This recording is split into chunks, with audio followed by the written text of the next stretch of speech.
Wall Street is gearing up for more gains as August wraps up. U.S. economic data this morning showed that core PCE rose 1.4% in July on a year-over-year basis. Now, that measure is the Fed's preferred measure of inflation, and it is lagging behind the central bank's 2% target.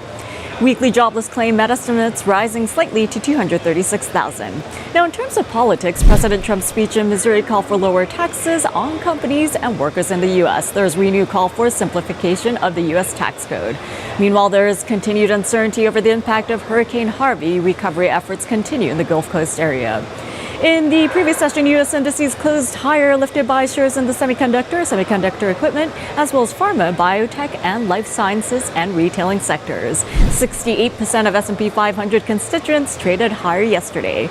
Now, moving on to company news, Costco reported strong August sales. The warehouse retail giant saw comp sales and e-commerce sales soar. And Campbell's Soup earned an adjusted 52 cents per share for its latest quarter, missing forecast. Revenue also missed expectations. The food company issued a full-year outlook that was short of consensus. And according to the Wall Street Journal, Disney is planning significant budget cuts largely at its ABC television group. The paper says the goal is to cut 10% of the unit's costs and that those cuts will be specifically identified by the end of next month.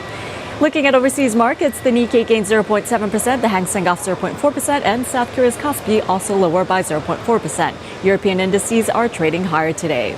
Here in the U.S., the spotlight is on the Dow Industrials. The bias does remain bullish in long positions above 21,830 or preferred, with targets at 21,960 and 22,020 in extension. As for the S&P 500, the bullish bias stands above 2445, and for the Nasdaq, the bullish bias is above 5896.